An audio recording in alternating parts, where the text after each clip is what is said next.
நேயர்கள் அனைவருக்கும் மாற்று குரலுக்காக நான் உங்கள் சுஃபியான். தாவேகா இப்ப நம்ம செய்திகளை கொடுக்கும்போது ஒரு அனலிட்டிக்கலா தான் கொடுக்க வேண்டியிருக்கு. தாவேகாவுடைய ஒரு propaganda during the election campaign anti DMK.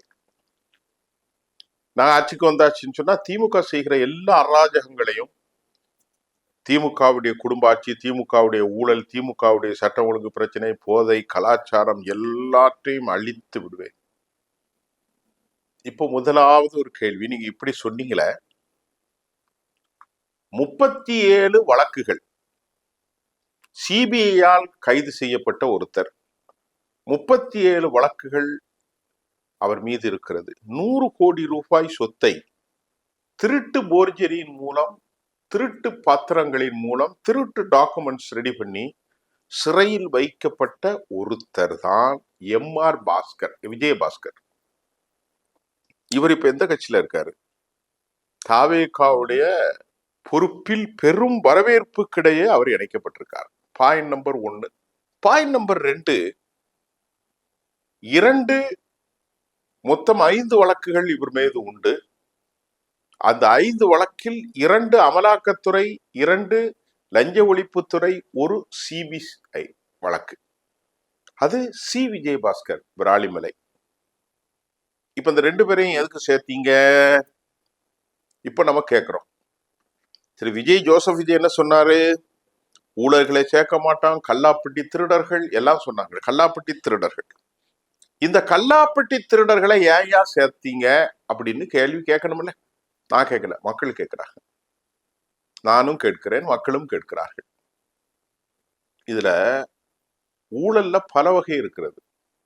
இப்ப சிலவன் திருட்டு கணக்கு எழுதுவான். 10 மூடை சிமெண்ட போட்டுட்டு 25 மூடை கணக்கு எழுதுவான். இது பயங்கரமான மோசடி தான்.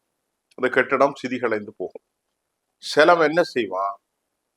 செலவு கணக்குல 500 ரூபா பொருளை வாங்கிட்டு அதுக்கு 1500 ரூபா போட்டு பில்ல போடுவான். 100 வேலையாட்களை வைத்து வேலை செய்ததாக கணக்காட்டி 10 பேர் கூட வேலை செய்வான், இல்லைன்னா வேலை செய்ய மாட்டான். இதெல்லாம் ஊழல் தான். ஆனா சி விஜயபாஸ்கர் விராலிமலையில அவர் செஞ்ச ஊழலை பத்தி மனசாட்சி உள்ள எவனுமே ஏற்றுக்கொள்ள மாட்டாங்க. அவர் செஞ்ச ஊழல் என்ன தெரியுமா தோழர்களே? அவர் உயிரை காக்கக்கூடிய தெய்வீக அடிப்படையிலான ஒரு பணி, ஒரு மருத்துவ பணி, சாதாரண பணி கிடையாது.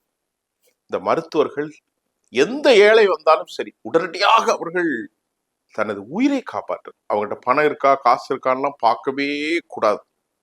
ஆனா இன்றைக்கு அந்த மாதிரி ஒரு நிலவரம் இல்லை. மருத்துவர்கள் சொல்றாங்க, நாங்க அப்படி பண்ண முடியாது, நாங்க 1 கோடி ரூபாய்க்கு வங்கியில கடன் வாங்கி தான் ஸ்கேன் பண்றோம். சரி, அது ஒரு பக்கம் இருந்தாலும் தெய்வீக பணி தான் மருத்துவ பணி. ஒரு நோயிட்டவரை காப்பாத்தின உடனே அந்த குடும்பமும் அந்த நோயாளியும் பறக்கூடிய மகிழ்ச்சி அப்பப்பப்பா, அந்த அளவுக்கு ஒரு எல்லாரை விட பார்க்கும்போதே டாக்டர் வாங்க டாக்டர், டாக்டர் உங்களால தானே அவர் சொல்லுவார், டாக்டர் என்னால இல்லை, எல்லாம் இறைவனுடைய கிருபை அப்படிதான் சொல்லுவாங்க.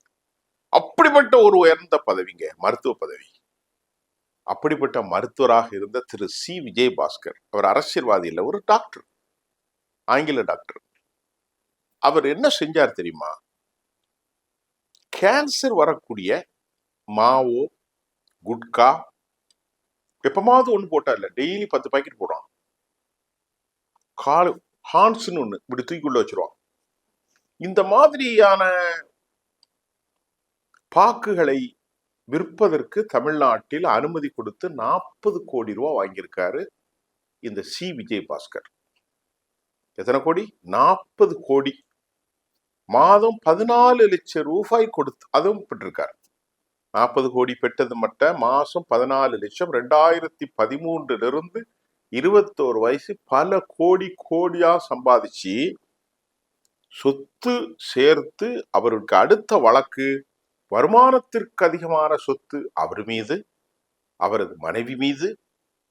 அதே போல ஆர்கே நகர்ல 85 கோடியா திருட்டுத்தனமா மேனிபுலேஷன் மணி, கள்ள ஓட்டு போடுவதற்கு கொடுத்த வழக்கு. இத்தனை வழக்குகள். மத்திய அமலாக்கத்துறை 2 வழக்கு, அதே போல லஞ்ச ஒழிப்புத்துறை டிவிஎஸ்சி 2 வழக்கு, அதை போன்று central bureau of investigation CBI 1 வழக்கு. இவரு இந்த 2 தேச புதல்வர்களும் உண்மையானவர்களும் இப்பொழுது தாவேகாவில் இணைந்து தேச பணியாற்ற போகிறார்கள். மக்கள் நலப்பணிகளை அவர்கள் கொடுக்க போகிறார்கள். இது எவ்வளவு நல்ல செய்தி. எல்லாரும் ஊழல் செய்யத்தான் செய்வான். இப்போ இதுல எம்ஆர் விஜயபாஸ்கர் ஒரு போர்ஜரி ஆசாமி. அவர் கள்ள பத்திரம் போட்டா திருட்டு டாக்குமெண்ட்ஸ் ரெடி பண்ணி அரச சொத்தை அல்லது தனியார் சொத்தை 100 கோடி ரூபாய் பெருமானம் உள்ள சொத்தை திருட்டு டாக்குமெண்ட்ஸ் ஒவ்வொருத்தனுக்கும் 5 கோடி 3 கோடி 4 கோடின்னு கொடுத்து அவர் பெரிய விஷயத்த ஆட்டையை போட்டார். அவர் மீது கம்ப்ளைண்ட் ஆகி அந்த கம்ப்ளைண்ட் மூலம் அவர் சிறை வைக்கப்பட்டார் சிபிஐ போலீசாரால். 37 வழக்குகள்ல தற்போது 7 வழக்குகளுக்கு தீர்ப்பு வந்திருக்கிறது. இன்னும் 30 வழக்குகள் பெண்டிங் இருக்கிறது. வருமானத்திற்கு அதிகமான சொத்தை சேர்த்ததுல டிரான்ஸ்போர்ட் கார்பரேஷன் மினிஸ்டரா இருந்து பெரிய கொள்ளை. இப்படிப்பட்ட ஒருத்தரும் மனித உயிர்களை காப்பாற்ற வேண்டிய பதறி போகக்கூடிய ஒரு சிறந்த ப்ரொஃபஷன் இந்த உலகத்தில் எதுனா மருத்துவம் தான். ஏன்னா நீ மருத்துவரா இருக்கிறீங்க திரு சி விஜயபாஸ்கர். உங்களுக்கு தெரியாதா? பல குடும்பங்களுக்கு விற்பானே நமக்கு 40 கோடி ரூபா அவன் தாரான்னா அவன் எத்தனை கோடிக்கு விற்பான்? 4000 கோடிக்கு விற்பான் வருஷத்துக்கு. உனக்கு 40 கோடி கொடுத்துருக்கோன்னா 400 கோடிக்கா வித்திருப்பான். 20 மடங்கு 30 மடங்கு வித்துருவான். 1000 கோடிக்கு விற்பான். 1000 கோடி 2000 கோடிக்கு விற்கும் போது அவனுக்கு பாதிக்கு பாதி லாபம். அந்த 1000 கோடி லாபம் கிடைக்கிறதுல உனக்கு 40 கோடி தரான். இந்த 1000 கோடி போதைகளை கேரளா எல்லாம் இந்த பார்டர்ல இருந்து கம்ப்ளீட்டா பாண்டிச்சேரி தமிழ்நாடு முழுவதுமாக டிஸ்ட்ரிபியூஷன். இதுல நீ மட்டும் இல்ல, ரமணான்னு ஒருத்தர், அவர் மட்டும் இல்ல, ஒரு உயர்ந்த போலீஸ் அதிகாரி, எல்லாரும் சேர்ந்து பல குடும்பங்களை தாலி அறுக்க வைத்து வேதனைக்கும் நொம்பலத்துக்கும் உள்ளாக்கிவிட்டு நீ இப்போ எடப்பாடி பழனிசாமி எனக்கு பதவி தரலன்னு சொல்லி அங்கிருந்து வெளியேறி புதுக்கோட்டையில பர்வேச மாப்பிள்ளைன்னு சொல்லி கையை பிடிக்கிறது, கல்லாப்பட்டி திருடர்கள் கூட்டு களவாணிகள் என்றெல்லாம் மரியாதைக்குரிய தமிழ்நாடு முதலமைச்சர் அன்பு சகோதரர் திரு சி ஜோசப் விஜய் அவர்கள் சொன்னதுக்கும் உங்களை வரவேற்றதற்கும் குடிகாரன் பேச்சு விடிந்தால் போச்சுன்னு சொன்ன மாதிரி அரசியல்வாதியின் பேச்சு அவலம் நிறைந்த ஒன்றாக காணாமல் போச்சு அப்படிங்கிறதான் நான் புரியக்கூடியதாக இருக்கு. நீங்க எந்த அடிப்படையில மக்களின் நம்பிக்கை பெற்றீர்கள்? நான் கேட்கிறேன், உங்களுக்கு நல்ல வாய்ப்புகளை இறைவன் அடிக்கடி கொடுத்துக்கிட்டு இருக்கான். 108 இடங்கள்ல நீங்க வெற்றி பெற்றீங்க. 13 பேர் ஆதரவு கொடுத்தாங்க. ஆட்சிக்கு எந்த பங்கமும் இல்லை. அவங்க யாரும் போக மாட்டாங்க. காங்கிரஸ் கட்சியும் சரி, ஐஎம்யூஎல்லும் சரி, விசிகேயும் சரி, மார்க்சிஸ்ட் கம்யூனிஸ்ட், இந்திய கம்யூனிஸ்ட். இப்ப 7 தொகுதியில நீங்க எப்படியும் ஒரு 4 தொகுதியா ஜெயிக்கலாம் குறைஞ்சபட்சம். இதே மாதிரி நீங்க எளிய பின்னணி கொண்ட மக்கள், சாதி பார்க்காம, மதம் பார்க்காம, இனம் பார்க்காம, மொழி பார்க்காம, வர்க்க பேதம் பார்க்காம, ஆதிக்க சக்திகள் இல்லாம ரொம்ப எளிய பின்னணி கொண்ட மக்களை, எந்த சாதியாகவும் இருக்கட்டும், அவர்கள் பிராமணர்களாக இருக்கலாம், அவர்கள் பறையர் சமூகமாக இருக்கலாம், அவர்கள் முக்குளத்தோர்களாக இருக்கலாம், அருந்ததிகளாக இருக்கலாம், தலித் யாரா இருந்தாலும் சரி, நல்ல மனிதர்களை நீங்க நிறுத்தணும். எளிய பின்னணி கொண்ட மக்களை நிறுத்தி நீங்க சொல்லணும், மக்களே நான் எப்போதும் உண்மையாளன். உங்களுக்கு நிறுத்திருக்கக்கூடிய மக்களை பாருங்க, ரொம்ப எளிமையான கேண்டிடேட். அவன்கிட்ட எந்த பணமும் இல்லை. நாங்க பணம் செலவழிக்க முடியாது, ஏனால் நாங்க உண்மையிலே நல்லவனாக இருக்கிறோம்.